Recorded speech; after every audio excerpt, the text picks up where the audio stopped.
विश्व के कोने कोने में यूट्यूब के माध्यम से हमसे गुरु मंत्र लेकर वैदिक परंपरा में आगे बढ़ने वाले मेरे प्रिय शिष्यों, सज्जन और सन्नारियों, देवी भागवत सुना रहा हूँ मैं आपको।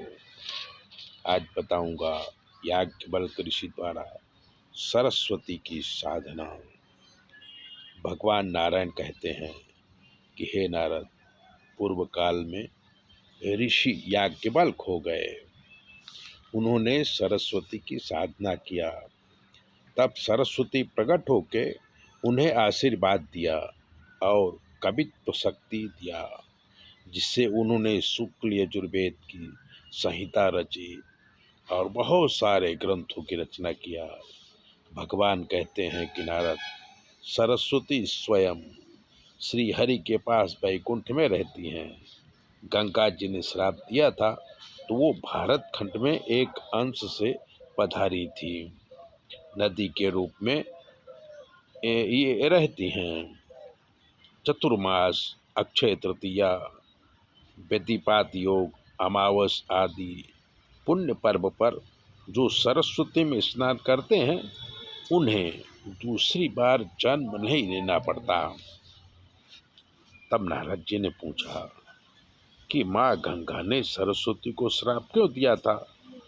तब भगवान बोले कि लक्ष्मी, सरस्वती और गंगा ये तीनों श्री हरि की पत्नी हैं। एक बार सरस्वती को लगा कि श्री हरि को गंगा में ज़्यादा प्रेम है। तब उन्होंने श्री हरि को अप्रिय शब्द कहे और गंगा पर क्रोध करके कठोर व्यवहार करने लगी। तब शांत स्वरूप लक्ष्मी जी ने उन्हें रोका। तब सरस्वती ने सोचा कि लक्ष्मी जी भी गंगा की तरफ से मुझे नाराज करती हैं, तो आवेश में आके उन्होंने लक्ष्मी जी को श्राप दिया कि तुम वृक्ष रूप और नदी रूप हो जाओ। लक्ष्मी जी कुछ बोली नहीं, पर गंगा जी को क्रोध आ गया। उन्होंने सरस्वती को श्राप दिया कि तुम भी वृक्ष रूप और नदी बनकर मृत्यु लोक, जहाँ पापी लोग रहते हैं, वहीं जाके रहो। उसी समय श्रीहरि आए और तीनों की बात सुन के कहा कि लक्ष्मी जी अपने अंश से धर्मध्वज राजा के यहाँ जाओ, वहाँ वृक्ष के रूप में रहना। एक शंखचूड़ नाम का असुर हो मेरे अंश से प्रकट होगा, तो तुम उसकी पत्नी बनना। फिर भक्ति के प्रभाव से मेरी पत्नी बनना, भरत खंड में निवास करना। तुलसी नाम से तुम्हारी प्रसिद्धि होगी। तो हे सुमुखी, सरस्वती के श्राप से अभी आप मृत्यु लोक जाओ और वहीं पद्मावती नाम से निवास करो।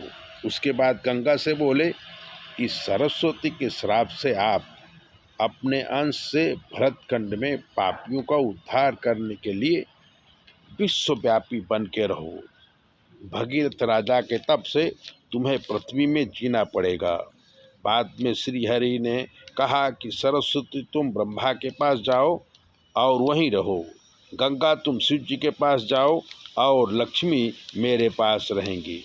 इस प्रकार तीनों शक्तियों को अंश रूप पृथ्वी में और संपूर्ण अंश ब्रह्म सदन, शिव सदन और वैकुंठ में स्थान प्राप्त किया। ऐसी ही बातें जानने के लिए चैनल को सब्सक्राइबर करिए, लाइक करिए। और अगर आपके जीवन में कोई कष्ट है तो 9822000108 पर फ़ोन करके आप अपनी ज्योतिष दिखा सकते हैं। हम आपको पूरी बात बताएंगे और जो ग्रह खराब होंगे उसका निवारण भी कर देंगे। चैनल को सब्सक्राइबर करिए, लाइक करिए।